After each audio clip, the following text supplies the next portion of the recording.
que eu tinha visto o meu começo nessa vida e até aquele momento. Eu preciso voltar. E como havia um primo, que é o dono do apartamento, estava tentando me puxar. Eu devo ter reentrado no corpo, né? E ele me alcançou, me puxou pelo cabelo e fui salva. Quer dizer, revivi, né? Se existe... Você mudou depois desse momento? Ah, eu mudei muito. Eu mudei muito porque eu me questionava muito. Por ter a certeza de que corpo é aquilo que eu tinha visto e que alguma coisa mais importante estava pelo túnel, então certamente a alma existe, a consciência, e é a consciência que faz essa determinação que você acabou de falar, a fé que as pessoas disseram ali, né? Lucy, como é que é a ciência, você que cuida disso? Olha, do ponto de vista da ciência, não quebra nenhuma dos dois depoimentos, do seu Celso e da Lucy. Na verdade, a ciência se interessou desde os anos 70, posso dizer do século passado, porque foi no século XX, por essas experiências fora do corpo. A que faz mais sucesso, vamos dizer, chama mais atenção do público, é essa dramática, como foi o caso da Lucy, que é a chamada experiência de quase morte. Mas é o mesmo termo, desdobramento, que o seu Celso usou, é exatamente a mesma coisa. Durante o sono comum, Ana Maria, as pessoas normalmente saem do corpo, elas têm essas experiências espontâneas, independente de estarem doentes ou sadias. Mas a pessoa não pensa que é um sonho? Pensa, ela pensa que é um sonho muito vívido. Ela fala, o meu sonho eu mandava no sonho, eu comandava, eu dizia, vou aqui, vou a tal lugar. E o que chama mais atenção nessas experiências de projeção da consciência, de saída do corpo, é que as pessoas podem confirmar o experimento depois. Como? Mesmo nas experiências de quase morte também. Por exemplo, citando um caso de experiência de quase morte, a pessoa estava declarada clinicamente morta, com as 3 paradas, a parada cardíaca, respiratória, cerebral, aparente pelo menos, e a pessoa visitou uma ala do hospital e pôde comprovar que havia um tênis jogado num telhado que ela viu ao sobrevoar aquele local. Depois ela, já bem recuperada, ela retornou àquele local e estava lá do mesmo modo como ela tinha visto. Então, existe uma faculdade que a pessoa tem, que a consciência tem, que permite você continuar percebendo a realidade física, mesmo num estado tão dramático como é esse, a experiência de quase morte, ou um coma profundo, ou às vezes com horas já de declaração de morte clínica. Então isso intriga, no mínimo, a ciência, por isso que dos anos 70 para cá, eu pessoalmente que estudo essa área há quase 2 décadas, eu não posso dizer que eu consigo acompanhar tudo o que é publicado. Então o interesse tem sido tão grande que as publicações se multiplicam em todo lugar. Agora, nós preferimos estudar na nossa instituição de pesquisa, numa comunidade científica toda da área da conscienciologia, nós preferimos estudar as experiências fora do corpo benignas, que a pessoa pode ter durante o sono, durante um relaxamento, durante um trabalho, às vezes até respiratório. Muitos têm espontaneamente a sensação de flutuar sobre o corpo, ver o corpo deitado, se deslocar rapidamente numa outra dimensão e retornar. É a conversa com Deus? Isso seria? Para muitos porque você vê, dependendo, para mim pessoalmente não seria isso. Para nós estaríamos em outra dimensão e podemos encontrar pessoas já falecidas nessa dimensão. A ciência não precisa ser necessariamente materialista. O que ela não pode ser é religiosa, porque ela senão não é isenta, ela vai puxar a brasa, como a gente diz, para algum lado. Então nesse aspecto é importante que o cientista, o pesquisador, ele seja isento. Agora não quer dizer que ele precise negar uma outra realidade. E de fato não é isso que temos encontrado. Você encontra pessoas já falecidas, pessoas fazem reconciliações com parentes, amigos, pessoas que já faleceram, que estão em outra dimensão. E para você, essa pessoa volta por quê? Ela retorna? Graça? Não, muitos retornam por esse compromisso que a Lucy comentou. A pessoa fala, mas e o meu filho, quem vai cuidar? E meu marido, os meus filhos estão chorando, como é que vai ser? A pessoa tem uma tomada de consciência, literalmente, e ela retorna nessas condições. Agora, também nós admitimos nessa mesma área de pesquisa que a pessoa não só retorna porque teve a EQM. Muitas vezes a pessoa chega a morrer, falecer, e ela renasce. Então, esse renascimento físico, ele renasce em outro corpo. Renasce em outro corpo. Isso é das mais antigas tradições da filosofia, se fala disso. Então, o que a ciência está fazendo hoje é dar um corpo técnico e uma confirmação, uma comprovação para situações que todas as civilizações relataram em todas as culturas, independente da religião. É a experiência da consciência fora do corpo, a experiência fora de quase morte, como Lucy comentou, ela é relatada em praticamente todas as civilizações, tem desenhos, representações gráficas. Eu vou pedir um favor para vocês. Eu vou ter que fazer um intervalo em comercial e nós estamos contatando com a Glória Pérez lá no Rio de Janeiro, porque eu acho que a novela vai levar um pouco a isso, para que as pessoas, inclusive, entendam cientificamente, religiosamente e pessoalmente com você, né, do que se trata isso. Eu vou dar um intervalo em comercial e volto já já.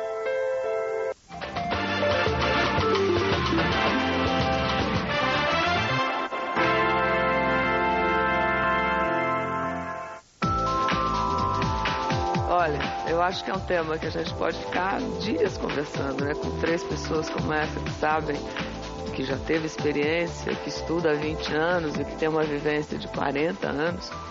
Mas eu queria falar com a Glória, que pelo jeito vai tocar, a Glória Pérez, que vai tocar na Novela América desse assunto. E ela gentilmente nos atendeu lá do Rio de Janeiro. Bom dia, Glória. Bom dia, Ana. Prazer em falar com você. Obrigada. Eu estava escutando seus convidados e aprendendo ângulos novos para botar na minha novela sobre essa experiência. Você vai lidar com isso de que forma? É através do Tião, é isso? Isso. O Tião tem uma experiência de quase morte, né? E vai viver essa coisa do túnel, da luz que se vê no final do túnel, que é uma coisa que é interessante, é que todas as pessoas que têm essa experiência, elas contam uma mesma coisa, não é? Tem sempre o túnel. Isso me pareceu um pouco, até já fiz essa associação, não sei se o senhor Celso concorda, se tem algo a ver. Parece um reverso do nascimento ou de nascer de novo, porque eu imagino que a sensação de uma criança nascendo também deva ser estar passando por um túnel para chegar a uma luz, não é? Que é a luz, no caso do mundo. E na morte seria um túnel que que desemboca em outra luz, que seria a luz de uma nova vida. Isso é o que eu tenho na cabeça. Tá certo, será, senhor Celso? Tá certíssimo. Quando no caso da senhora que relatou a viagem dela pelo túnel, certamente ela ficou presa ao cordão fluídico que prende o espírito ao corpo. Cordão fluídico. O cordão fluídico. Então, logicamente que ela teria que voltar. Quando esse cordão se libera, aí nós já ficamos, né, para onde nós já devemos ir, né, para onde a nossa consciência nos leva, né? Porque o julgamento da nossa vida não é Deus que vai nos julgar, não. Ele tem uma lei determinada, mas quem vai nos julgar é a nossa consciência. Então nós vamos para o lugar que a nossa consciência nos leva. Como é que é esse cordão fluídico, assim, para quê? Esse cordão fluídico, desde o óvulo com o espermatozoide, já é o início, a preparação da ligação do perispírito no corpo, que vai se formar. E o espírito preso ao perispírito. Então, isso fica como colado. O perispírito no corpo e o espírito ligado ao perispírito e, logicamente, ao corpo também. Quando nós perdemos o corpo, o perispírito se desliga.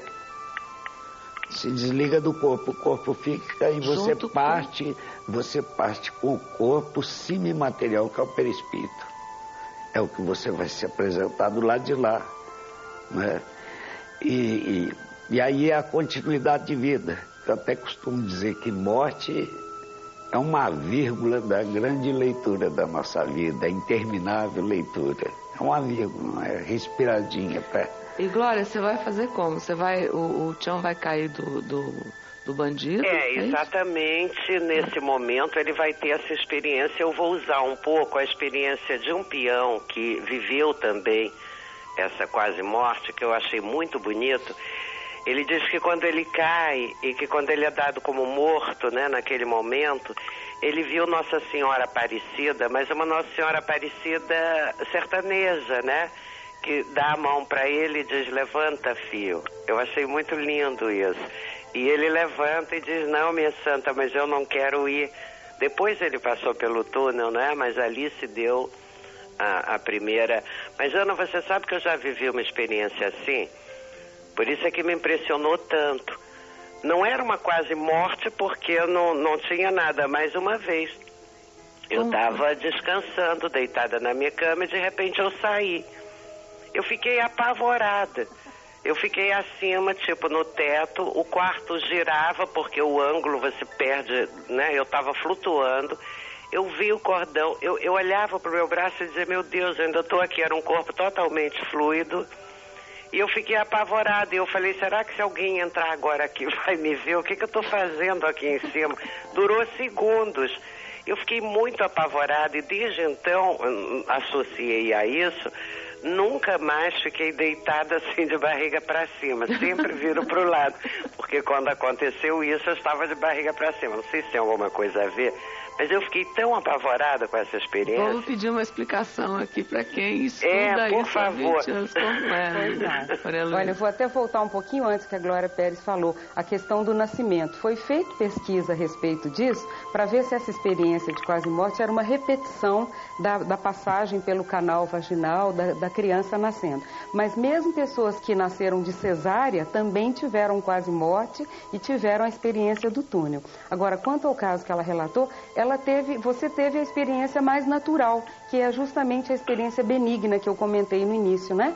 A pessoa deitou, relaxou um pouco, o campo de energia de todo ser vivo, o nosso principalmente, ele expande na hora que você relaxa o corpo. Então dá uma sensação de que você inchou como um balão, que as suas extremidades estão ficando grandes. E logo depois a consciência se desprende, como o seu Celso falou, pelo perispírito, psicossoma, que é o nome técnico que é usado na ciência, e sai. Então todas essas experiências que as pessoas narram, populares, das tradições, dos folclores e tudo mais, isso tudo é real. Então esse cordão fluídico que o senhor se referiu, o cordão de prata, todos os pesquisadores da experiência fora do corpo e de experiências de quase morte confirmam, muitos inclusive tiveram a experiência também, e confirmam essa conexão energética entre o corpo físico e o outro corpo, o segundo corpo, o molde, a forma desse aqui, que é chamado de psicossoma. Então é interessante que a ciência vai dando nome, vai organizando as experiências. Nos últimos 17 anos da instituição que nós estamos aqui representando, que é o IPC, Instituto Internacional de Projeciologia e Conscienciologia, são alguns milhares de alunos, centenas de milhares de alunos no mundo inteiro que já receberam informações e que muitos tinham medo, como a Glória falou, eu também fiquei apavorada de ficar flutuando no teto. Se chega alguém agora, o que vai acontecer comigo? Então essa surpresa, ela acaba sendo substituída por uma sensação muito agradável quando a gente pode repetir a experiência. Então nós procuramos passar para alunos, pessoas interessadas, que essa experiência pode ser controlada. E o que ela traz de muito bom para uma pessoa? A perda do medo da morte, o que já é uma grande coisa para qualquer um de nós. E troca por uma experiência pessoal, não apenas pela fé ou pela crença, por uma vivência que a pessoa tem. Você não tem vontade, Glória, de ficar de barriga para cima de novo? Não. É uma boa ideia. Eu fiquei apavorada. Facilita. Eu vi o cordão e eu fiquei imaginando se aquilo se romper. Milhares de pensamentos passam pela tua cabeça numa fração de segundos, né? Mas eu vi o meu corpo direitinho lá embaixo. E você vai mostrar isso de que forma? Através de... já que você tem essa imagem, né? Tão presente com a sua experiência, com a morte ou a quase morte do Tião. Você conta com o quê? Com computação gráfica? Como é que você vai representar isso? Ah, não, uma computação gráfica, eu acho. Aí já é a arte do Marcos Sétima, né? Eu imagino as coisas e ele realiza lá. Mas deve ser através de uma computação, claro. Você fazer o espírito sair do corpo, a pessoa se vê ali naquela mesa onde todos choram por ele. E depois a experiência do túnel. Não é? Onde finalmente ele vai encontrar o pai. Ah, ele encontra. Lógico, aí é o encontro desse pai que tenta se comunicar com ele o tempo inteiro sem conseguir. Entendi. Na hora que ele atravessar esse túnel é que ele vai encontrar esse pai que vai reconduzi-lo de volta. E ele vai saber então por que haveria de ter esse encontro. Eu queria dizer a ela se pela